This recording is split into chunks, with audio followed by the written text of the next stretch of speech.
Somebody stop her! The voice cracked across the Christmas crowd so sharply that even the bell ringers near the glass entrance missed a beat. Heads turned. Shopping bags stilled. A stroller wheel squeaked once and then stopped. In the center of the plaza, under strings of white lights that reflected off the wet pavement like shattered stars, a little black girl froze with one hand wrapped around the wrist of a crying white boy in a red wool coat. Zora Bennett was 9 years old, small for her age, with rain clinging to the edges of her hoodie and cheap canvas sneakers darkened through from the cold. In her other hand she held a stuffed bear by one floppy arm, keeping it just above the puddles. The boy beside her was sobbing hard enough to shake, his cheeks flushed pink from the wind, his blonde hair damp and stuck to his forehead. He kept trying to say something through his tears, but the words kept breaking apart before they could become real. The woman who had shouted stood near the fountain, one manicured hand pressed to her chest, the other pointed straight at Zora like she had caught something shameful in daylight. "She was taking him away," the woman said, louder now, as if volume could turn suspicion into truth. A few people moved closer. Others stepped back, which somehow felt worse. Zora did not let go of the little boy's wrist. She didn't tighten her grip either. She only looked from one stranger to the next with the kind of stillness children learn too early when the world keeps mistaking them for trouble. 10 minutes earlier, no one had been looking at her at all. She had been just another child slipping through the edges of a luxury shopping center with a stack of damp flyers tucked under one arm, sent by her mother to hand them out near the subway entrance before the evening rush. She had noticed the little boy because he was too well dressed to be alone and too frightened to be pretending. He'd been standing beside the big stone planter near the fountain, turning in small circles with tears gathering in his eyes, whispering, "Daddy?" to no one. People walked around him like water splitting around a rock. A man in a camel coat had glanced down, then back at his phone. 2 teenage girls in matching boots had slowed just long enough to smile sadly before moving on. A uniformed valet had looked straight through him. But Zora had stopped. She had watched him long enough to know the difference between a child waiting and a child lost.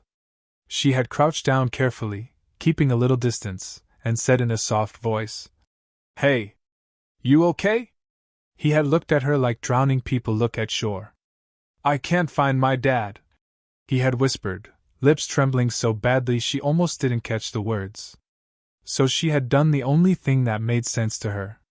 She took off the cheap plastic glow bracelet she had been saving since last year's church fair and slipped it over his mitten. "Okay," she said, steady as if she did this every day. "Then I'm gonna stay right here with you till we do." That was how it started.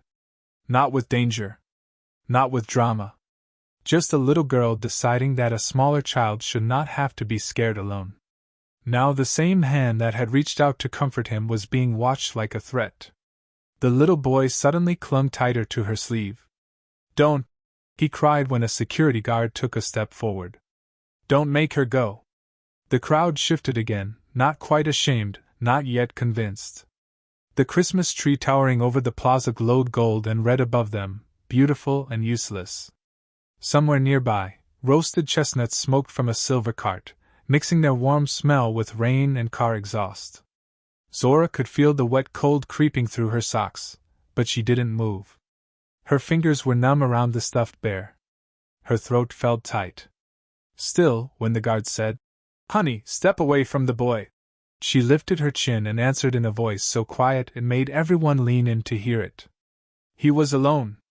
The guard hesitated, maybe because of the way she said it, maybe because the little boy had both fists twisted in the sleeve of her hoodie like letting go would drop him straight through the earth. His cries had changed now. They were no longer loud and sharp.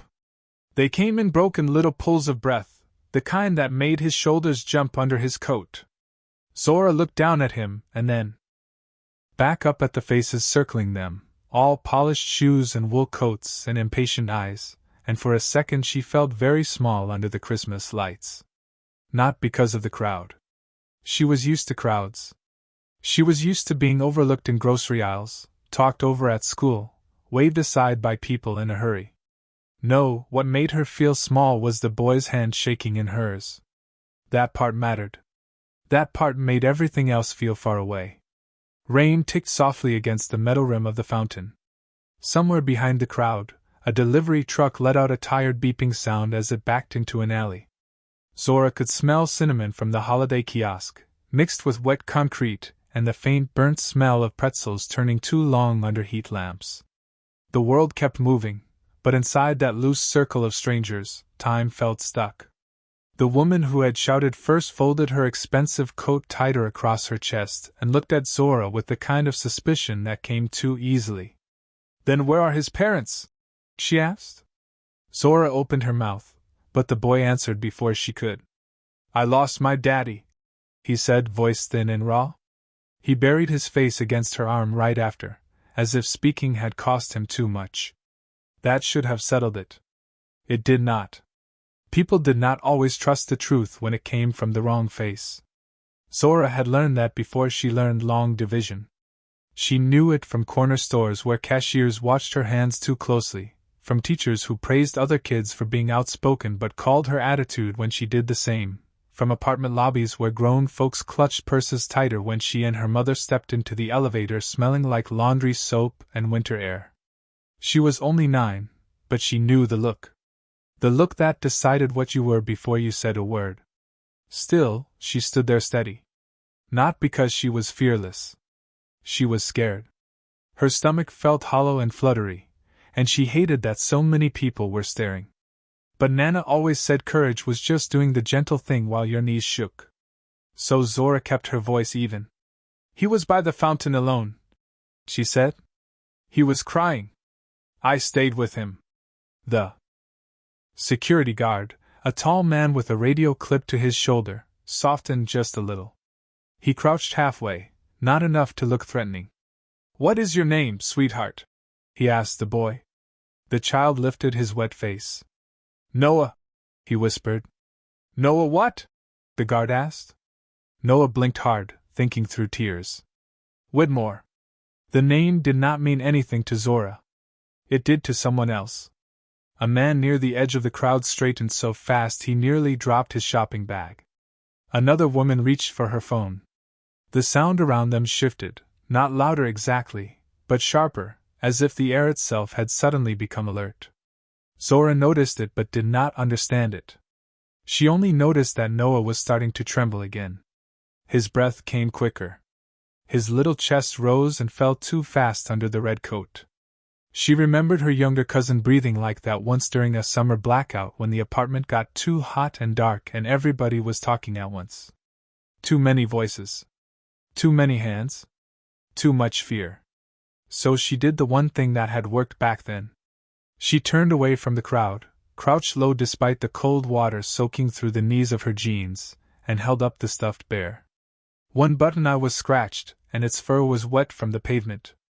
"Hey, Noah," she said softly, like there were no strangers anywhere, like it was just the two of them under the lights.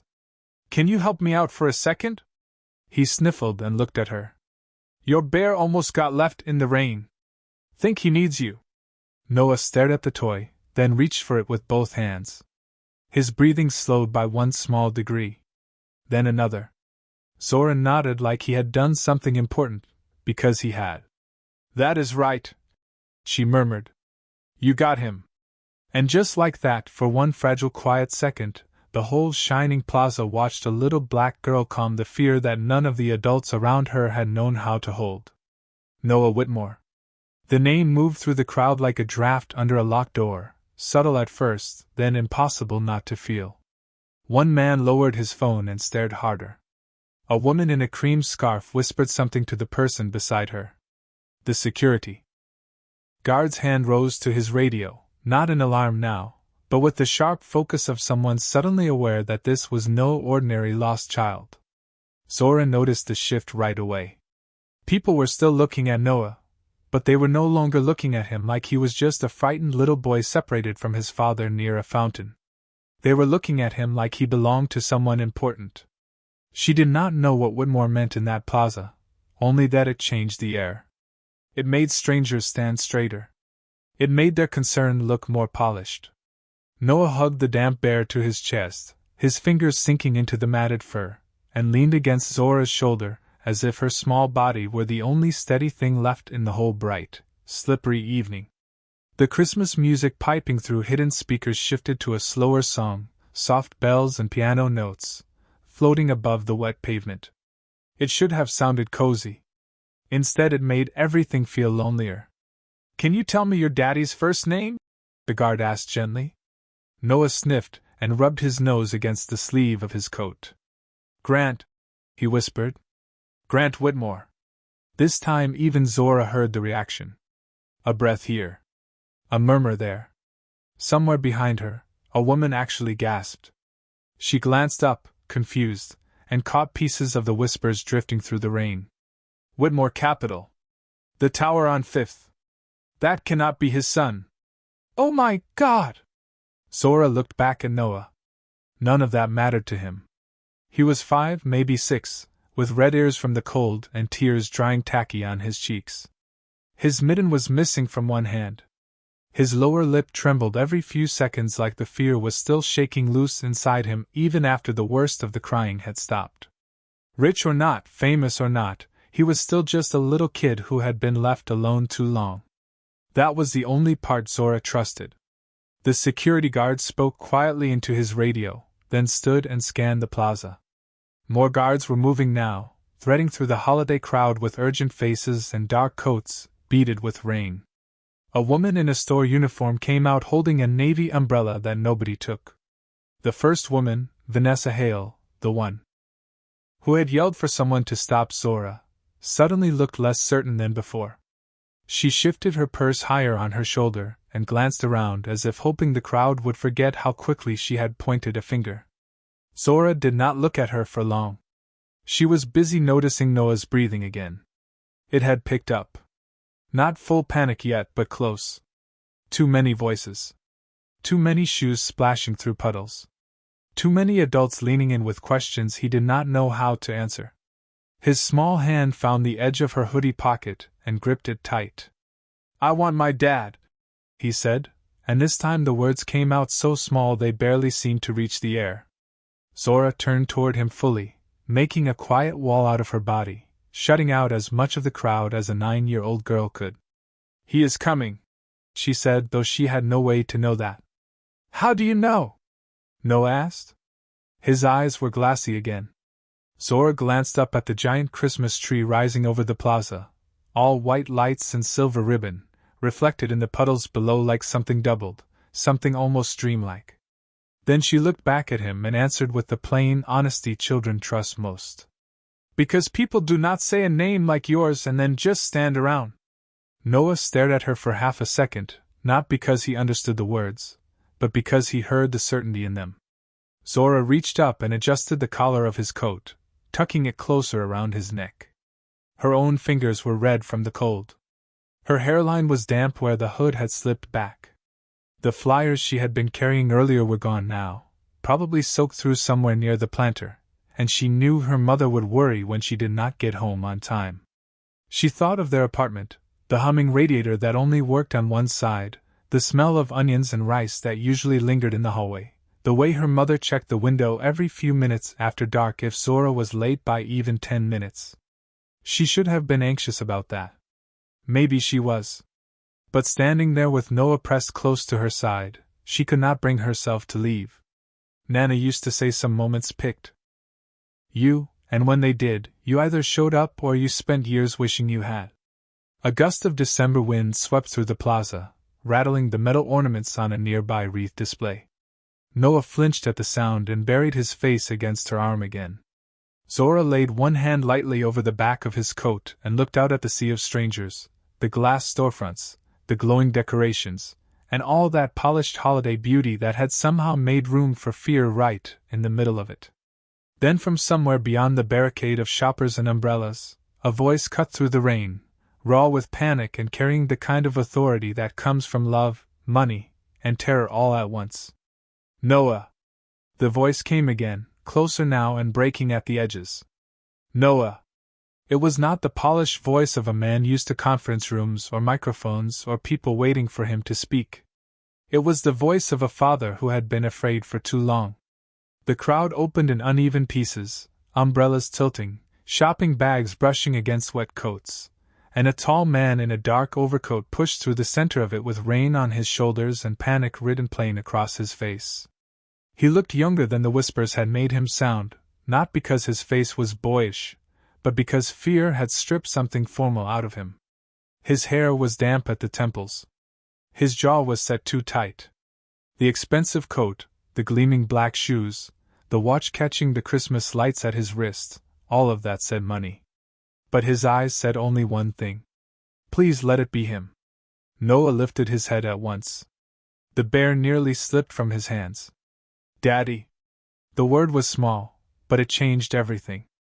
The man crossed the last few feet in 2 fast strides and dropped to his knees right there on the wet pavement, not caring that the cold soaked through expensive wool, not caring that strangers were staring, not caring that the lights overhead turned the raindrops in his hair to silver.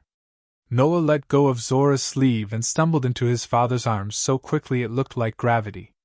Grant Whitmore caught him with both hands and pulled him close, one palm spread over the back of the little red coat as if he needed the shape of his son to be certain this was real. He shut his eyes for one brief second, and when he opened them again, they were bright in a way that had nothing to do with the weather. I have got you, he said into Noah's hair, voice low and unsteady. I have got you. You are okay. Noah nodded against his father's shoulder and started crying again, but softer this time, with the relieved sound children make when they finally find the place where they can stop being brave. The whole plaza seemed to exhale with him. Zora stood where she was, water soaking through the canvas of her shoes, her hands suddenly empty now that Noah no longer needed her sleeve or the bear or the small steady circle she had made around him. She did not step forward. She did not step back either. She just watched. Grant leaned away enough to look at his son's face, brushing damp hair off his forehead with shaking fingers. Are you hurt? He asked. Noah sniffed and shook his head. I was scared. Grant swallowed hard. I know. Then Noah did something simple and devastating. He twisted in his father's arms and pointed straight at Zora. She stayed. Grant looked up. For the first time since he entered the plaza, he seemed to really see her. Not the crowd. Not the guard. Not the woman in the cream coat trying very hard to fade into the background. Just Zora. A little black girl in a rain-dark hoodie, standing under the giant Christmas tree with cold red hands and wet braids peeking loose around her face. She looked younger than the burden of the moment should have allowed. Younger and steadier both at once. Grant rose slowly with Noah still in his arms. He was tall enough that when he stood, the space around him changed. Men like him did not need to raise their voices to command attention. The air seemed to organize itself around them. But when he spoke to Zora, his tone lost all of that. It was careful. Human. You stayed with him? Zora nodded once. Yes, sir. Since when? She glanced toward the fountain, where the rain had blurred the reflections into trembling bands of gold and white. Since he was by himself. Grant followed her gaze, then looked back at her face as if trying to measure the distance between being alone and being found, and how much of that distance this child had carried for his son. The security guard stepped in then, eager to explain. Sir, she found him near the fountain. She kept him calm. We were just starting to sort everything out. Just. The word hung there, too neat for what had happened. Grant's eyes shifted to the crowd, taking in the curious faces, the glowing phones half lowered now, the holiday shoppers still pretending they had not already chosen a version of the story. Then his gaze landed, very briefly, on Vanessa Hale. Something in his expression cooled. Not anger exactly. Recognition. The kind that understood more than people said out loud. He turned back to Zora. Noah still had one hand stretched toward her from his father's shoulder, as if some part of him had not fully let go. Grant noticed that too. What is your name? He asked. Zora Bennett. How old are you, Zora? 9. He looked at her another moment, then at her shoes, dark with rain, and the sleeve of her hoodie, wrinkled where Noah's fist had held on. He saw the missing flyers plastered in wet pieces near the planter. He saw the cheap glow bracelet looped around his son's mitten like a little ring of captured light. And whatever he had been told all his life about who mattered, who helped, who got seen, seemed to pause right there under the Christmas lights. "Thank you," he said quietly. Zora blinked as if the words had reached her from farther away than the few feet between them. People thank children all the time for little things. Passing napkins. Holding doors. Staying out of the way. But this did not sound like that. It sounded heavier. Like he knew she had done something no amount of money could have ordered into existence. Noah leaned out again and held up the damp stuffed bear with both hands. "She saved him too," he said. Grant looked at the toy, then back at Zora, and for the first time all evening, the corner of his mouth moved, not into a smile exactly, but into something softer, something stunned. Around them, the plaza glittered on as if nothing extraordinary had happened. But the rain kept falling, the tree kept shining, and beneath all that polished holiday light, a billionaire stood face to face with the little girl who had protected his world when nobody else had even stopped to look. For a moment, nobody moved. The kind of stillness that follows relief settled over the plaza, thin and delicate as frost, and then the world began to return in pieces. A phone buzzed somewhere in the crowd. A car horn sounded beyond the valet lane. Rain tapped against umbrellas and storefront windows and the giant glass ornaments hanging from the lower branches of the Christmas tree. But the center of everything had shifted. It was no longer the fountain or the holiday display or the long row of luxury stores glowing gold behind polished glass. It was a little boy in his father's arms and a little girl standing in soaked shoes with nothing in her hands except the cold. Grant Whitmore adjusted Noah against his shoulder, one hand still spread protectively across his son's back, and looked at Zora the way people look at a fact that forces them to revise themselves. Noah had stopped crying, but every now and then his body gave a small leftover shiver. His cheek rested against his father's coat, and the glow bracelet around his wrist flashed faint green each time he moved. Grant noticed it again. He touched it lightly with 2 fingers. "Did you give him this?" he asked. Zora nodded. "Yes, sir." He looked scared. Grant glanced at the bracelet, cheap plastic catching expensive light, then back at her face. He seemed about to say something else when another wave of people arrived from the far side of the plaza. 2 men in dark coats, 1 woman with a badge clipped to her belt, all moving fast and scanning hard. They were followed by a gray-haired assistant breathless from the run, and still holding a phone in one hand. Security for a man like Grant Whitmore, Zora guessed, though she had never stood close enough to wealth to know exactly how it traveled. The assistant stopped short when he saw Noah safe in Grant's arms and visibly sagged with relief. "Sir," he said, catching his breath, "we have got the perimeter locked down. We checked every floor of the department store, every restroom, every service corridor. We were about to notify." Grant cut him off with a brief look. "Not rude.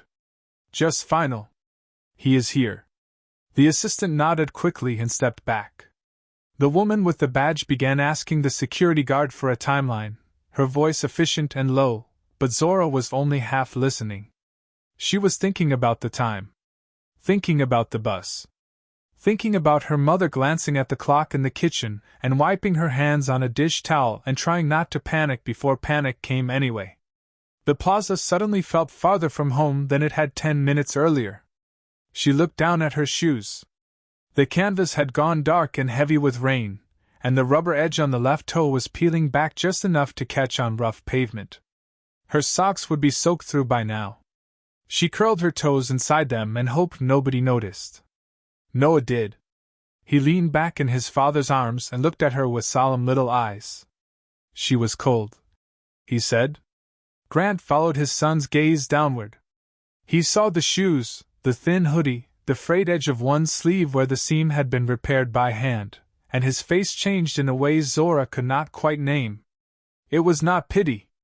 Pity sat farther away. This was closer. This was discomfort mixed with recognition.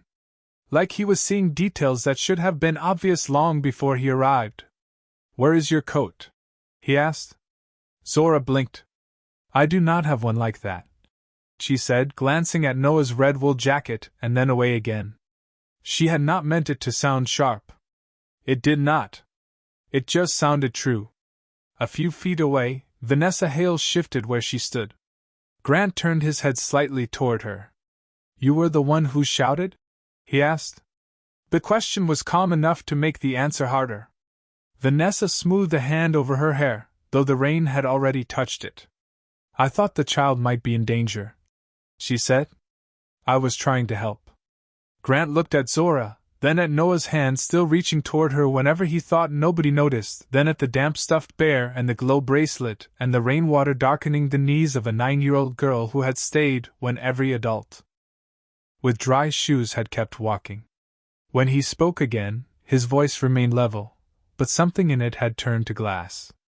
"Help begins with seeing clearly." Vanessa opened her mouth and then closed it. Around them, the crowd went quieter than before. Not because anyone was told to be silent, but because truth has a way of making noise feel foolish. Grant shifted Noah to one arm and shrugged off his own overcoat with the other. The movement was smooth, automatic, but the choice inside it was not. He stepped toward Zora and held the coat out. She stared at it as if she had never seen anything so expensive so close. The lining looked thick and dark and warm enough to belong to another world. "Sir, I am okay," she said automatically, because children like her learned early not to reach for what was not meant for them. Grant did not pull the coat back. "You do not have to be okay in the rain just because you were kind in it," he said softly. Noah nodded as if confirming an important fact. After a second, Zora lifted her arms and let the coat settle around her shoulders. It was far too big. The sleeves swallowed her hands, and the hem nearly brushed her calves, but warmth moved over her all at once, heavy and strange and immediate. The coat smelled faintly of cedar, cold air, and something clean she could not name. She went still inside it. No one in the plaza seemed to know what to do with that image, least of all Zora herself. A billionaire in a white shirt standing coatless in the rain. A little black girl nearly hidden inside the shelter of what he had taken off his own back. Noah gave a tired, crooked smile from his father's arms. "Now she matches the night," he murmured. Grant looked down at his son, then back at Zora, and this time the softness in his face stayed. Somewhere above them, the Christmas lights reflected off the wet pavement in long trembling lines, and under all that polished brightness, the distance between their lives narrowed by one small, impossible act of kindness. Zora stood inside the oversized coat as if she had stepped into someone else's life for a minute and did not know where to place her hands. The lining was warmer than anything she had worn all winter, and that alone felt dangerous, not because warmth could hurt you, but because it could make you notice how cold you had been. Around her, the plaza had resumed its motion in cautious pieces. Security spoke into radios. The assistant with the damp hair moved a few steps away to take a call, his voice clipped and urgent. Shoppers who had lingered for the drama began drifting back toward glowing store windows and revolving doors, though many of them still looked over their shoulders as they left, as if they knew they had witnessed something money could not fully explain. The rain had softened to a mist now, fine enough to shine in the air beneath the lights. Noah rested more easily against his father, one small fist still wrapped around the stuffed bear, the other blinking green with the glow bracelet every few seconds like a little heartbeat in plastic. Grant Whitmore looked from his son to Zora and then beyond her, toward the edge of the plaza where the city blurred into buses, steam, and evening traffic. "Who are you here with?" he asked. The question was simple. Zora felt its weight anyway. "My mom," she said. "Well, not right here. I was passing out flyers for her near the subway entrance." Grant's gaze shifted to the wet scraps of paper stuck to the pavement near the planter. Their bright ink had run into the rain, the words no longer readable. "Does she know where you are?" Zora hesitated. That tiny pause said enough. She thought of her mother checking the clock again, maybe stepping out into a hallway to listen for footsteps on the stairs, maybe telling herself not to worry until she had a reason. The thought landed in Zora's chest with a quiet pull. "She knows I was working," Zora said carefully. "She does not know I stayed." Grant nodded once, not judging, just absorbing. Noah stirred and lifted his head from his father's shoulder. She said she would not leave till my dad came, he murmured, as if this were the most important fact of the whole evening. Grant looked down at him. She said that? Noah nodded. And she meant it. There was something about the way he said those 4 words that made the air around them go still again. Children did not hand out trust easily when they were scared. If Noah had given Zora his, it meant she had earned it the old way, the costly way, by staying. Grant's assistant returned, lowering his phone. Sir, the car is ready, he said. We also have a driver available to take the child home if needed. The word child hung there too blandly. Too detached for someone who had stood in the rain holding fear together with her bare hands. Grant glanced at Zora. What is your address? Zora looked down at the sleeves, swallowing her fingers. Maple Court Apartments, she said. On West 143rd.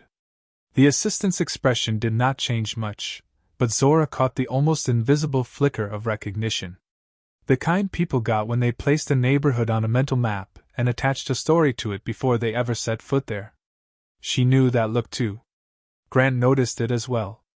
His eyes cooled just slightly before he turned back to Zora.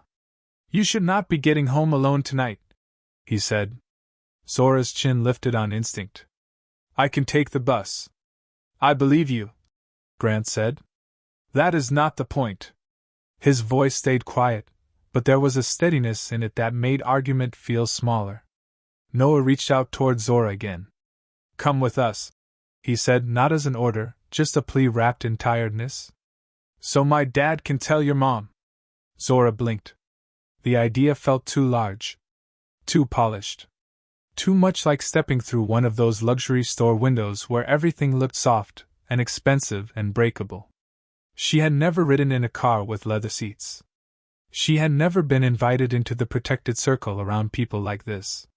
She glanced toward the street, where buses hissed at the curb and taillights smeared red across wet asphalt. That world made sense to her. This one did not. Grant saw the hesitation in her face.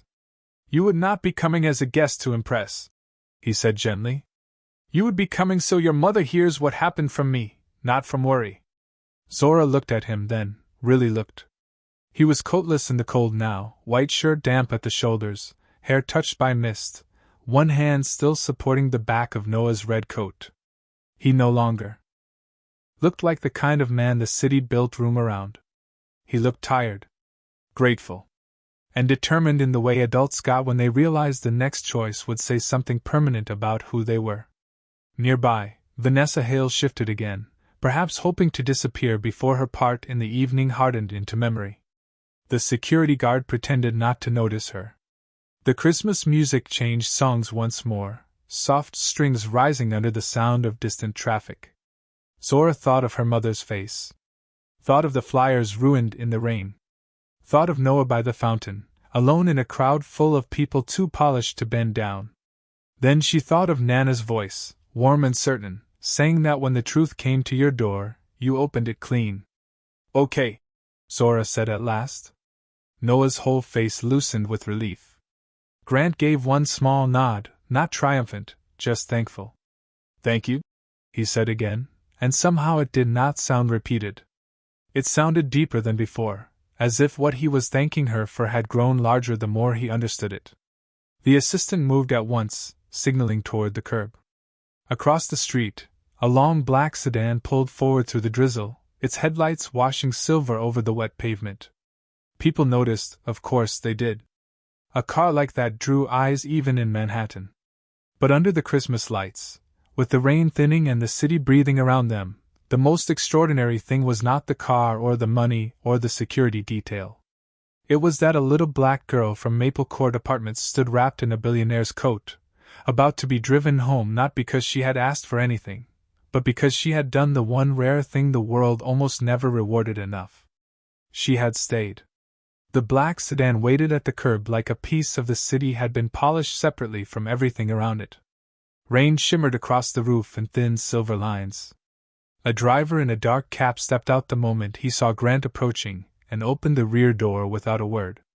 Warm light spilled onto the wet pavement, touching the edges of puddles and the peeling rubber on Zora's left shoe. She slowed when she reached it. Up close, the car looked even quieter than it had from across the street, the kind of quiet that came from thick glass, soft leather, and a life lived behind doors that sealed shut against weather and noise. Zora stood there with Grant's coat slipping from one shoulder, and her own reflection trembling faintly in the glossy paint. She could see the plaza behind her in pieces, the giant Christmas tree, blurred gold lights, strangers moving on with their shopping as though this night would not stay with them.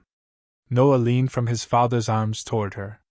"Come on," he said, voice hoarse with leftover tears but lighter now. "You can sit by me." Zora hesitated one breath longer, then climbed in. The seat gave under her in a way that startled her.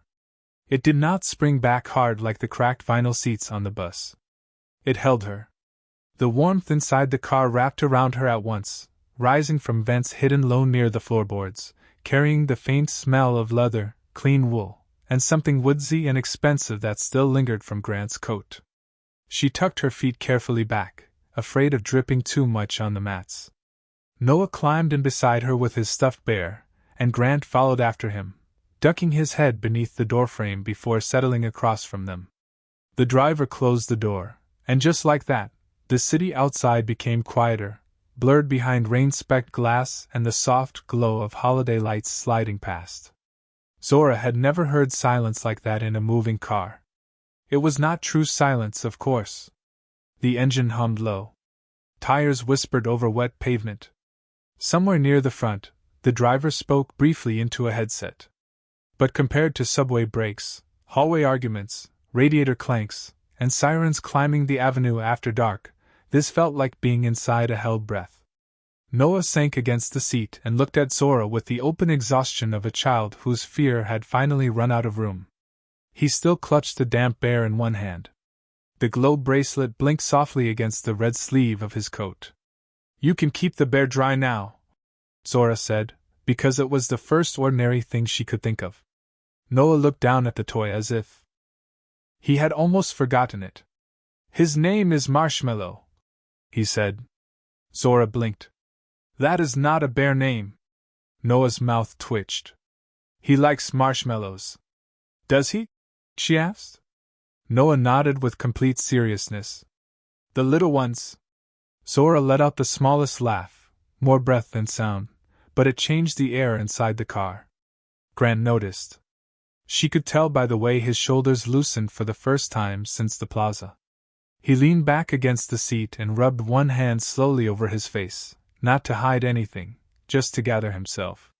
Without the crowd around him, he looked tired in a way rich people on billboards never did. There was a crease between his brows that had probably been there long before tonight.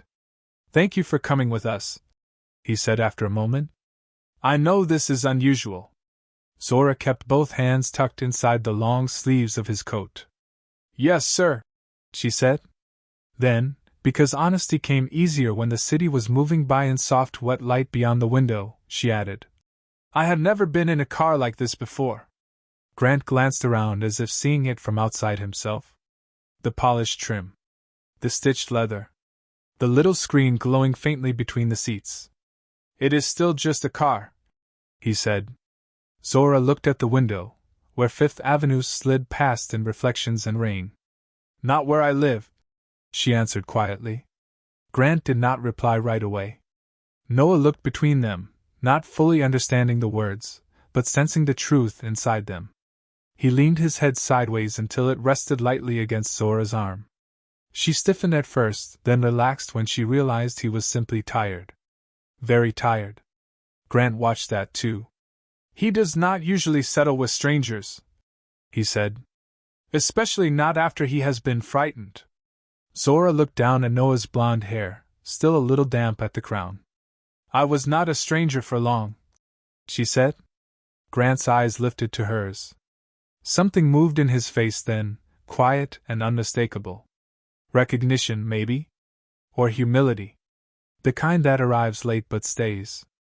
Outside, the city changed as they drove north. Storefronts gave way to narrower blocks, older brick, corner delis glowing under fluorescent lights. Steam lifting from sidewalk grates into the cold. The holiday sparkle thinned. Life looked less decorated here, more used. Zora knew these streets by the rhythm of them, by the laundromat with the flickering sign, the church with the blue door, the mural half hidden behind scaffolding. She sat up straighter. Home was getting close. And with closeness came another feeling, one that had waited patiently beneath everything else. Worry. Her mother. Zora imagined her pacing the kitchen now, phone in hand, peeking through the blinds toward the street lamp below. The thought made her stomach tighten. Grant must have seen it happen in her face. "We are almost there," he said gently. "I will explain everything." Zora nodded, but her fingers twisted deeper into the coat's sleeves anyway. Explaining and easing were not always the same thing. Noah's eyes had begun to droop. He blinked hard, fighting sleep, then looked up at his father. "Daddy? Yes? Are we taking her all the way?" Grant's voice softened. "Yes." Noah turned back to Zora, satisfied. "Good," he murmured. "Because she said she stays." Then his eyes closed for real, his bear pressed under his chin, his breathing finally deep and even. The car rolled on through the wet December night, carrying 3 people from worlds that were never meant to touch for more than a second, and yet here they were, held together by the one thing the city almost never slowed down enough to honor. A child's fear. Another child's kindness. And the long, quiet ride between being unseen and being remembered. By the time the sedan turned onto West 143rd Street, the rain had thinned to a silver mist that hung beneath the streetlights like breath. The city looked different here than it had downtown. Less polished. More honest. Brick buildings rose shoulder to shoulder with fire escapes stitched across their faces, laundry room vents humming, corner windows glowing amber behind half-drawn blinds. A deli sign flickered blue and red over a doorway stacked with crates of oranges and bottled water. Someone was dragging a metal cart down the sidewalk 2 buildings over, its wheels rattling over cracked concrete with a sound Zora knew as well as her own heartbeat. Home did not shine like Fifth Avenue. It endured. The sedan slowed beside Maple Court Apartments, a narrow brick building with a dented awning and a front light that only worked when it wanted to. The driver eased to the curb, and for a second nobody moved. Noah slept against the seat with marshmallow tucked beneath his chin, one blonde curl fallen across his forehead. The glow bracelet still blinked around his wrist, dimmer now, but steady. Grant looked at his son, then out the window, then at Zora. "Is this it?" he asked quietly. Zora nodded. Her throat had gone tight. From the 3rd floor, one kitchen window was lit brighter than the others.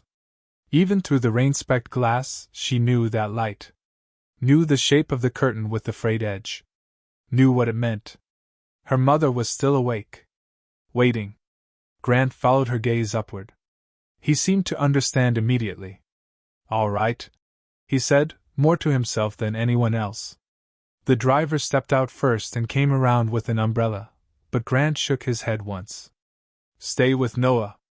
He opened the door and cold December air rushed in, sharp with wet pavement, distant fryer grease, and the faint clean bite of laundry detergent spilling from the basement vent. Zora slid out after him, still wrapped in his coat. It hung almost to her ankles and made her look even smaller in the washed yellow pool of the streetlight. She stood on the sidewalk and looked up at the building, then back at the car. Noah stirred but did not wake. Grant closed the door softly, careful not to jar him, then looked toward the entrance with its buzzers, chipped paint, and old holiday wreath taped crookedly to the glass. There was no judgment in his face. If anything, there was an attention that felt rarer. The kind people gave when they understood that dignity and money were not the same thing. "Will your mother come down if we call?" he asked. Zora hesitated. "She might come down fast," she said. "She gets scared when I am late." The truth of that settled between them without embarrassment. Grant nodded once. "Then let us not make her guess." They crossed the short stretch of sidewalk together, their reflections trembling in shallow puddles. Zora could hear the hum of the building before they even reached the door, pipes working somewhere in the walls, a television murmuring behind one apartment, footsteps overhead, life stacked close and warm and tired. She pressed the buzzer marked B. For 1 second there was nothing. Then the intercom crackled. "Hello?" Her mother's voice came through thin and strained, already halfway to fear. Zora stepped closer. "Mama, it is me." Silence. Not empty silence. Shocked silence. Then a rush of breath. "Zora? Baby, where are you? I called Mrs. Hill downstairs, I called your school friend's aunt. I was about to go back out in this weather. Why are you not answering?" Zora glanced down. Her old phone had stopped charging 2 weeks ago. She had not wanted to say that in front of Grant, but maybe he already knew. "I am downstairs," she said. "I am okay." Her mother's next breath came shaky. "Who is with you?" Zora looked up at Grant. The question felt suddenly larger than the narrow hallway and the rain and the buzzing light above the door. Before she could answer, Grant leaned toward the intercom, not too close, just enough for his voice to carry. "Ma'am, my name is Grant Whitmore. Your daughter helped my son tonight. He is safe because of her. I brought her home to explain in person." The silence that followed was longer this time. Zora could almost picture her mother upstairs, hand gripping the receiver, brows pulled tight, trying to decide whether this was relief or some new kind of trouble dressed up in a suit. Then came the loud metallic buzz of the front door unlocking. "Third floor," her mother said, voice firm now, still shaken but holding itself together. "Apartment 3B. The door clicked open. Heat met them at once, carrying the smell of radiator steam, fried onions, and lemon cleaner. The hallway was narrow and painted a pale color that had given up years ago. Someone had set a tiny artificial Christmas tree on the mail table beside a bowl of wrapped peppermints. 2 bulbs were burned out. Zora loved it anyway. They climbed the stairs, Grant following a step behind her. His dress shoes sounded strange on the old wooden treads. Too refined for a building where every footstep usually belonged to work boots, sneakers, or children running late. On the second-floor landing, Zora slowed. Her stomach felt fluttery again, not from fear exactly, but from the collision of worlds. The coat on her shoulders. The man behind her. The apartment ahead. At the top of the final flight, the door to 3B was already open. Her mother stood in the doorway in house slippers and a faded gray sweater, one hand still braced against the frame as if she had run there and not quite stopped moving. Her eyes found Zora first. They filled at once. Not with tears exactly. With relief too immediate to be hidden. Then she took in the coat, the man, the late hour, the fine rain still clinging to their clothes, and her face shifted into that careful guardedness women learn when life has taught them that gratitude and caution sometimes have to stand in the same room. "Zora," she said, voice low and full. Zora stepped forward. Her mother reached for her immediately, both hands warm against her cheeks, checking without asking whether she was whole. Only after that did she look past her daughter to Grant Whitmore standing in the dim apartment light with rain on his shoulders and gratitude still unfinished in his eyes. And in that small doorway above a tired city block, under the hum of an old hall light and the smell of dinner gone cold, the next part of the night began. For a second, nobody spoke. The apartment held its own kind of silence, smaller than the one inside the black sedan, but somehow more alive. It was the silence of a place where people had worried hard for an hour and had not yet figured out where to set the relief down. Warm air curled through the doorway, carrying the scent of rice, onions, and something tomato-based that had been left on low too long while someone kept checking the clock. Behind Zora's mother, the apartment opened in modest pieces. A narrow hallway. A couch with a knitted throw folded across the back. A lamp with a shade slightly tilted to one side. A little artificial Christmas tree on top of an old crate, silver tinsel catching the light from the kitchen. Nothing polished. Nothing staged.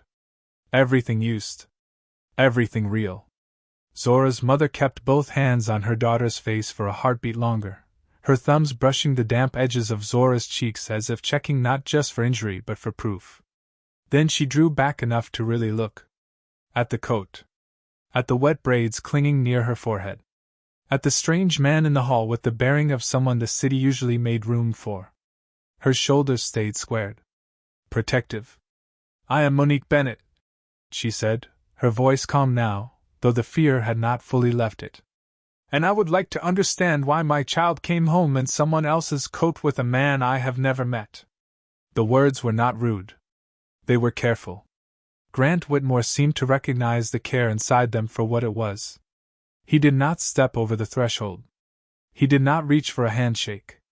He simply stood where he was beneath the hum of the hallway light and answered like a man who knew he was in someone else's home, someone else's worry, someone else's right to ask questions first.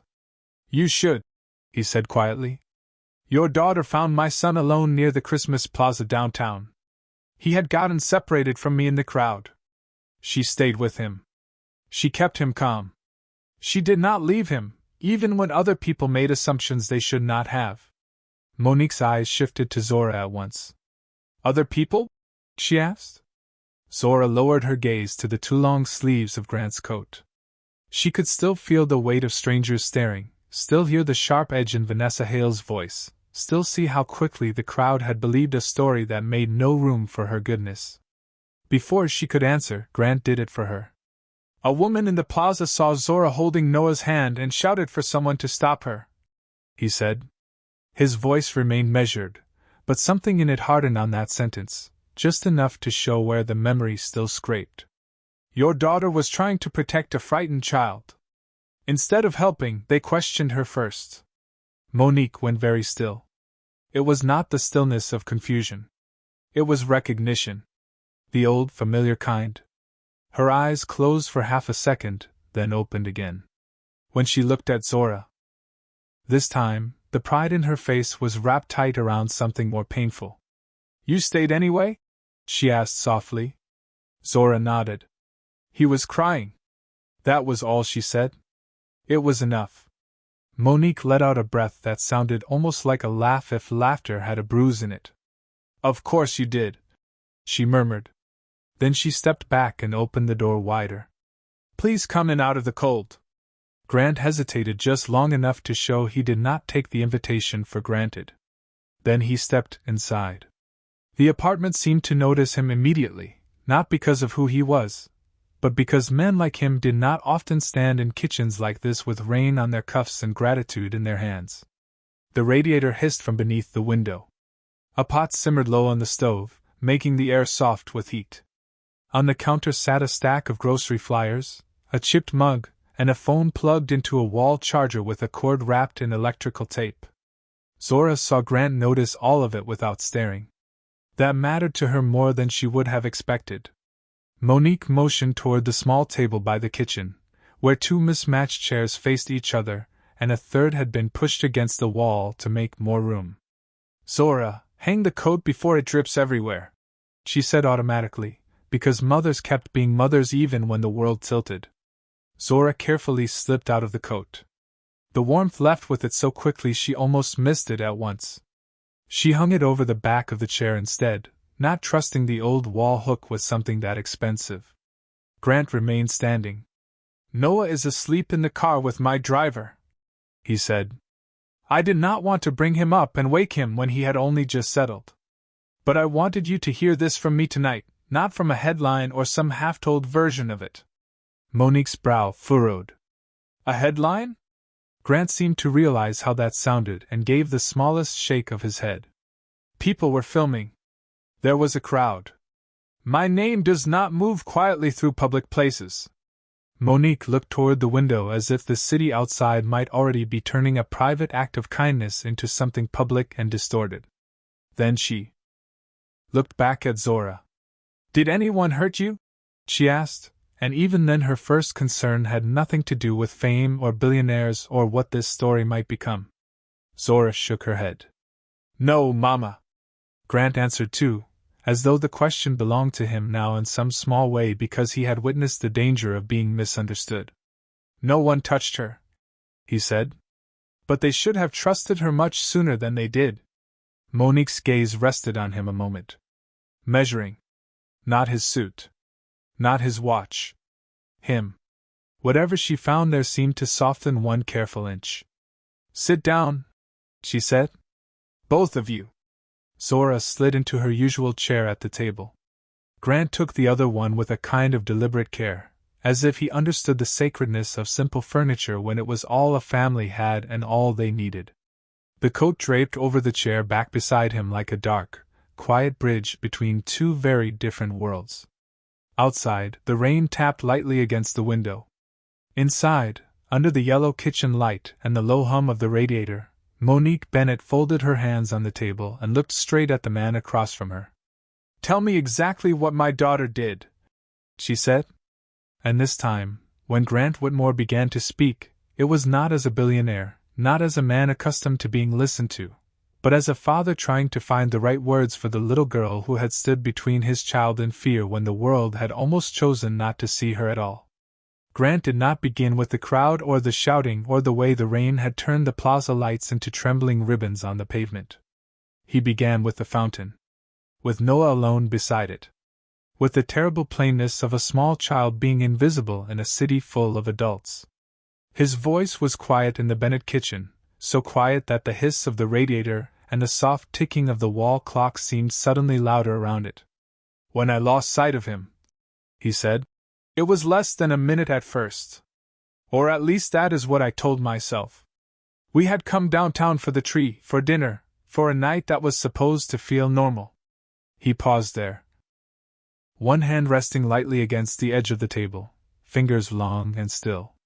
"There is no such thing as normal once your child is missing in a crowd." Monique did not interrupt.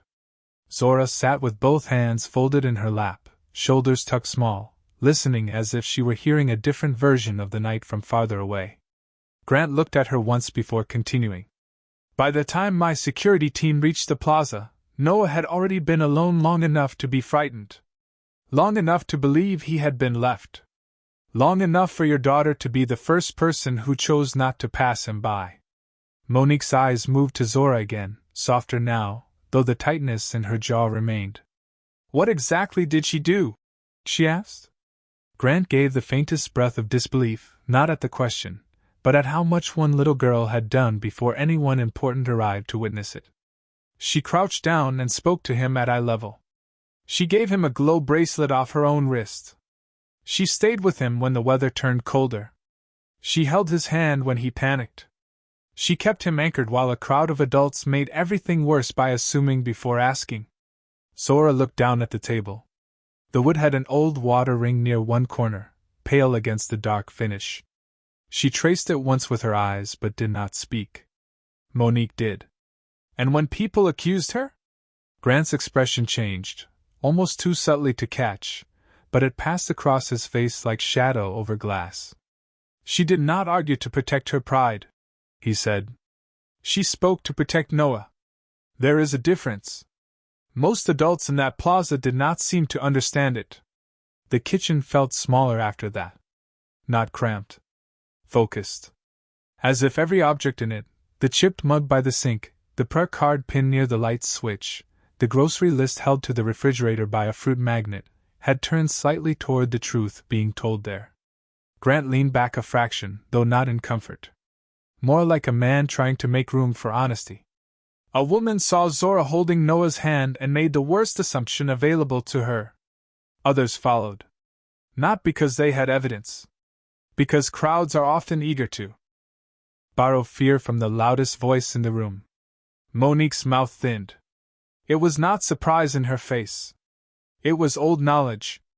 The kind that had worn grooves into her life long before this night. "And my daughter stayed?" she asked again, but this time there was something reverent in the question, as if repetition helped her measure the size of it. Grant nodded. "She stayed."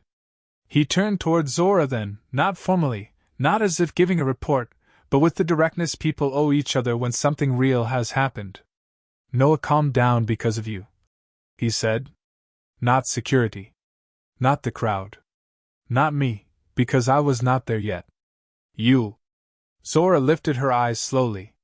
Children often accepted blame too quickly and praise with suspicion. Her face held both habits at once. "He was just scared," she said. Grant's gaze did not shift. Yes, he answered. And you knew what to do was scared. The sentence landed quietly, but it changed the room. Monique's hand moved across the table until it covered Zora's for a moment, warm and steady. Zora did not pull away. Outside, a siren moved somewhere far off, dulled by rain and brick. In the apartment above, someone crossed the floor in slow footsteps. Ordinary sounds. Ordinary life. Yet in that kitchen, the ordinary had been rearranged. Grant glanced toward the window and then back, as if returning from a thought he had not meant to show. I have replayed those first minutes more times than I can count already, he said. What I missed. How quickly it happened. How many people saw a lost child and did not stop. I do not know how long Noah would have stayed alone if Zora had not done what she did. I only know I arrived to find my son leaning against someone who had made herself safe for him when no one else had. Monique's eyes brightened then, not with tears exactly, but with the pressure behind them. Pride. Relief. And something heavier, something that comes when the world confirms both your fear and your hope in the same night. She gets that from her grandmother, she said softly. That staying kind of child. Zora looked at her mother at once, surprised by the tenderness in her voice. Monique gave her hand a small squeeze and let go. Grant followed the exchange with the attentiveness of a man standing in a kind of wealth he could not buy. Then Monique asked the question that had been waiting under everything else. What happened after you found them? Grant's jaw shifted once. His gaze dropped briefly to the coat hanging over the chair back, then rose again. My son pointed at Zora and told me she stayed. He said it like a fact that explained the whole world. And for him, maybe it did. I thanked her.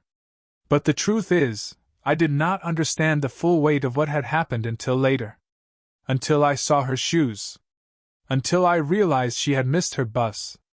Until I understood she had given my child comfort out of what little she had and asked for nothing back. He stopped there, and in the pause that followed, the kitchen light hummed softly overhead. Monique looked at the coat. At her daughter. At the man across from her who had entered as a stranger, and was now speaking with the exhausted humility of a father who had come too close to losing something he loved. Nothing? She asked. Grant gave a faint shake of his head. Not one thing. Zora shifted in her chair, finally speaking for herself. I asked if someone could make sure no kid got left in the rain like that again. The words came out small, but not timid. Honest. Monique turned toward her daughter slowly, and this time the tears did gather in her eyes. She blinked them back with practiced control, but not before Grant saw them. He looked at Zora with something close to amazement, as if the request itself had undone him more than all the fear before it. In the warm yellow light of a third-floor kitchen on West 143rd Street, with dinner cooling on the stove and rain tapping the window, a billionaire sat silent for one brief moment because a 9-year-old girl had reminded him that kindness did not ask first who could afford it. The room stayed quiet after Zora spoke. Not empty quiet. Full quiet. The kind that settles only when something small and true has just exposed something much larger in everyone else. The wall clock in the kitchen kept ticking, patient and ordinary. The pot on the stove gave a soft, bubbling sigh. Somewhere down the hall, a neighbor laughed at something on television, the sound muffled through plaster and old pipes. Life went on in the building the way it always did. But at the little table beneath the yellow light, the air had shifted. Grant Whitmore looked at Zora as if he were still catching up to the scale of her heart. 9 years old. Wet shoes. A borrowed coat. And the only thing she had asked for, after being doubted in the rain, was that no other child be left that way again.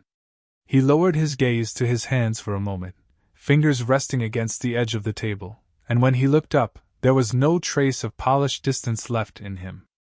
That should not have had to come from you, he said quietly. Zora did not answer. She was not being shy. She simply did not think she had said anything unusual.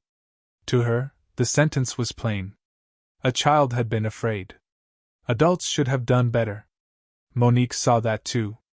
A faint, almost tired smile touched her mouth, The kind mothers get when their children reveal something beautiful, and it hurts a little because the world does not always deserve it. She says things like that, Monique murmured. Like they are obvious. Grant gave a small nod. Maybe they should be. He turned his head slightly toward the coat draped over the chair beside him, then toward the window where rain still tapped at the glass in a light, steady pattern. His expression deepened, not dramatic, just inward. I spend most of my days around people trained to calculate value, he said. Time, leverage, risk, return. Everyone wants to know what something is worth before they decide how to respond to it. Tonight my son was frightened, and your daughter did not calculate a single thing. She saw a child. That was enough. The words landed softly, but Monique felt them. Zora did too, though she could not have explained why. Grant was not talking like the men on television or in business magazines, those smooth voices that made everything sound measured and strategic. He sounded stripped down by gratitude. Honest in a way success did not usually require. Monique folded one arm across herself and leaned lightly against the counter, studying him with the same careful intelligence she had met him with at the door.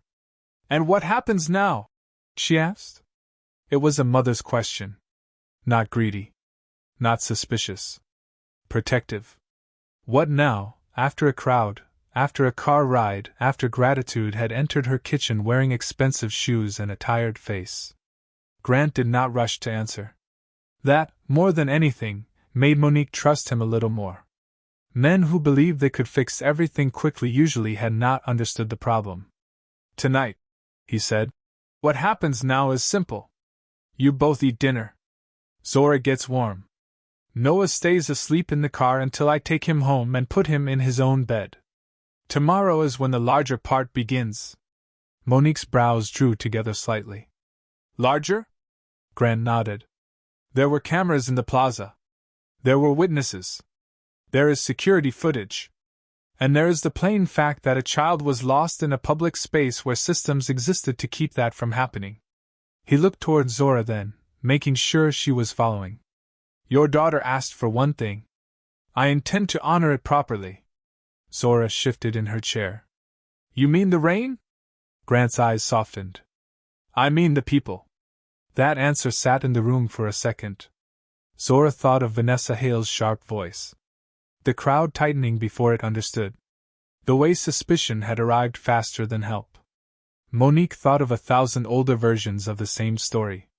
She did not need to say it aloud for Grant to know she understood exactly what he meant.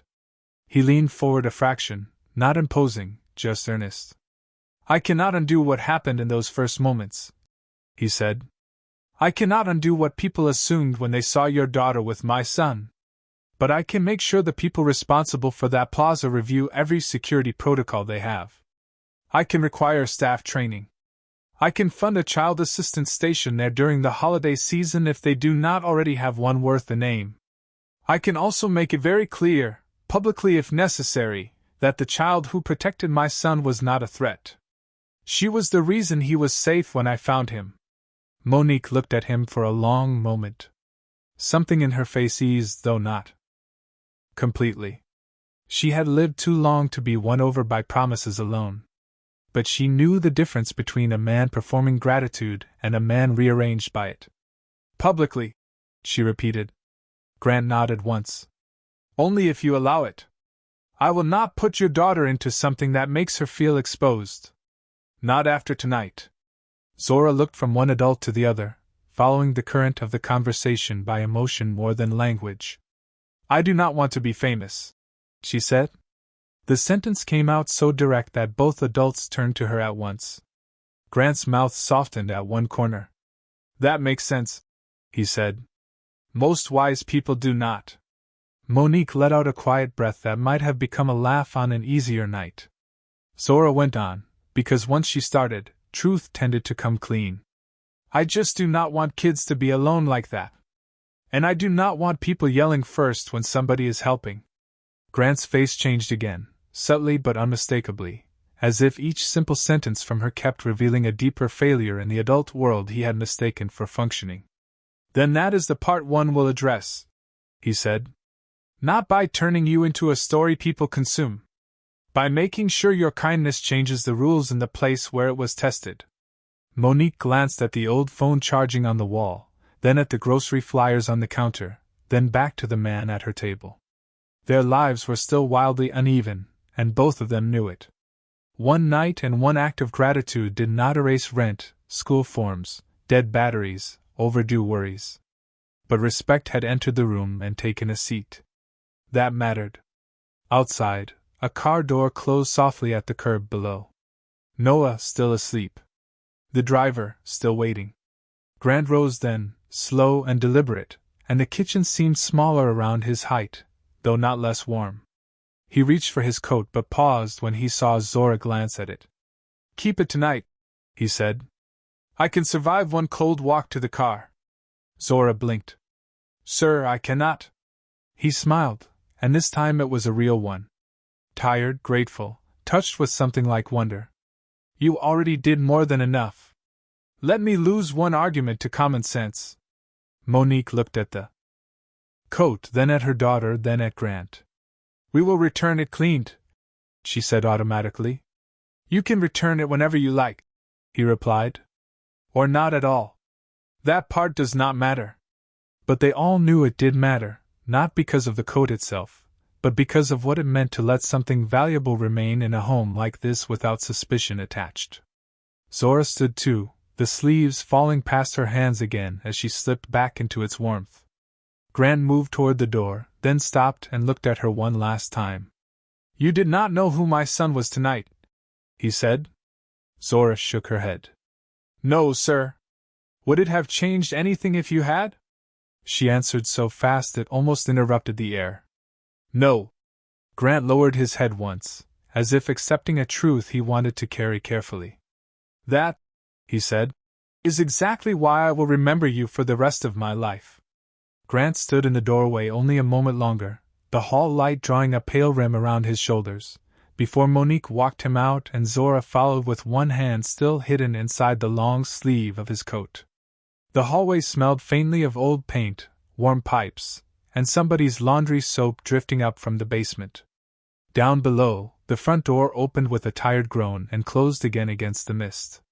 From the third-floor landing, Zora could see the black sedan waiting at the curb, headlights low, rain silvering the windshield. The city had quieted into that late-night hush New York sometimes slipped into when the cold was deep enough to send most people home. Grant stopped at the stairs and looked back up at her. "Get some rest," he said softly. "Tomorrow should feel lighter than tonight." Zora nodded, though she was not sure how a day could feel lighter after one like this. "Good night, sir," she said. He gave the smallest shake of his head, not correcting her exactly, just loosening the distance between them one careful inch. "Good night, Zora." Then he went down the stairs and out into the mist. A minute later, she heard the car door open and close. Another second, and the sedan pulled away from the curb with Noah still sleeping inside, carrying its quiet warmth back into a different part of the city. Upstairs, Monique locked the apartment door with the firm double turn she always used at night. The kitchen looked the same as before, and yet nothing in it felt exactly unchanged. The pot still sat on the stove. The little artificial tree still glowed with 2 dead bulbs and 1 crooked silver strand. The old phone still charged by the wall. But now Grant Whitmore's coat hung over the chair like proof that strange things could happen without turning cruel. Monique served the rice and stew into bowls that had gone warm from sitting near the stove, and for a while neither of them said much. Zora ate slowly, the heat coming back into her fingers and face. Outside, the rain tapped lightly at the window. Inside, the apartment held them close. After dinner, Monique brushed the damp edges of Zora's braids back from her forehead and stood very still with both hands on her daughter's shoulders. "You did right," she said at last. "Even when they did not." Zora looked up at her. "Mama?" "Yes? Do you think he meant it?" Monique glanced toward the coat, toward the window, toward the city beyond it where rich men usually disappeared behind glass and distance. Then she looked back at her daughter and answered with quiet certainty. "Tonight he did." The next morning arrived pale and clean. Rain had washed the city in the night, and the window glass held a weak winter sun that made the chipped mug on the counter shine at the rim. Zora woke to the smell of coffee and toast, and something else she did not recognize at first. Flowers. Fresh ones. She sat up in the small bedroom she shared with stacks of books, a narrow dresser, and a quilt her grandmother had sewn years earlier. For 1 second she thought she had dreamed the entire night. Then she saw the coat hanging neatly by the door and knew she had not. From the kitchen came the low murmur of her mother's voice, careful and surprised. When Zora stepped into the doorway, she saw them at once. A simple bouquet of white lilies and winter greenery on the table. A small envelope propped beside it with her name written across the front in a clean hand. And next to the flowers, not flashy, not oversized, just resting there in the morning light like an answer spoken gently, was a new phone still in its box. Zora stood still in the kitchen doorway, the morning light touching the side of her face, her socks quiet against the worn linoleum floor. The apartment felt different with flowers in it. Softer somehow. The white lilies stood in a plain glass vase, not extravagant, just clean and bright, their scent rising gently above the smell of coffee and toast. Monique sat at the table with one hand resting near the envelope, as if she had already picked it up twice and still had not fully decided what to make of it. She looked up when she saw Zora and gave a small nod toward the table. "Go ahead," she said. Zora crossed the room slowly, still half inside sleep, half inside memory. Her name was written on the envelope in careful black ink. She opened it with both hands and slid out a card thick enough to feel serious. Inside, the message was short. "Thank you for seeing my son when the rest of the world kept moving. Thank you for staying. The phone is for your mother, so she never has to wonder where you are again. The rest will come later, but gratitude should not wait. Grant Whitmore." Zora read it twice. Then once more, slower. She did not smile right away. Children who grow up without much often learn to greet gifts carefully, as if joy should step lightly until it is sure it has really been invited in. "He remembered," she said at last, almost to herself. Monique watched her with tired, tender eyes. "Yes," she said. "He did." Beside the flowers sat one more thing, thinner than the phone box, heavier in meaning. A cream-colored folder with Zora's name printed neatly across the front. Inside was a letter from a private academy in Manhattan, one of those schools people on the train talked about like they were not quite real. Tuition covered. Transportation covered. Books, uniforms, meals, everything. A scholarship established that morning in honor of civic courage and child compassion. Zora did not understand every line, but she understood enough. Her fingers paused on the page. "Mama?" Monique had already read it. That was clear from the shine in her eyes and the way she kept pressing her thumb along the edge of her coffee mug like she needed something steady beneath her hand. "It means they saw you," she said softly. "Not just last night. For real." Outside, a bus sighed at the corner. Somewhere in the hall a neighbor's door opened and closed. The city was beginning again, ordinary and loud and hungry. But inside apartment 3B, morning had arrived with a different kind of noise, quieter and deeper. The sound of a life shifting 1 inch at a time. Zora looked toward the chair where Grant's coat still hung, dark and elegant against the small kitchen. Then she looked at the letter, the flowers, the phone, and finally at her mother. "I only helped him because he was scared," she said. Monique stood and crossed the room, placing both hands on her daughter's shoulders the same way she had the night before. "I know," she answered. "That is why this matters." Later that afternoon, when the winter sun had thinned to pale gold against the window, a black car stopped briefly at the curb below. It did not stay long. The driver only stepped out long enough to deliver one last small package wrapped in brown paper. Inside was marshmallow, clean and dry now, with a note tucked under one soft arm in a child's uneven handwriting. "Thank you for staying with me. Daddy says brave people are rare. I think kind people are rarer." Zora held the bear against her chest and stood by the window while evening slowly gathered over West 143rd Street. The city lights came on one by one, reflected in the glass like distant stars. She had not changed the whole world. She had not needed to. One frightened boy had felt safe because she stayed. One powerful man had remembered what decency looked like. And in the quiet glow of a small apartment filled with flowers, warm food, and a future that had opened by one impossible degree, a little black girl stood very still and let kindness be enough.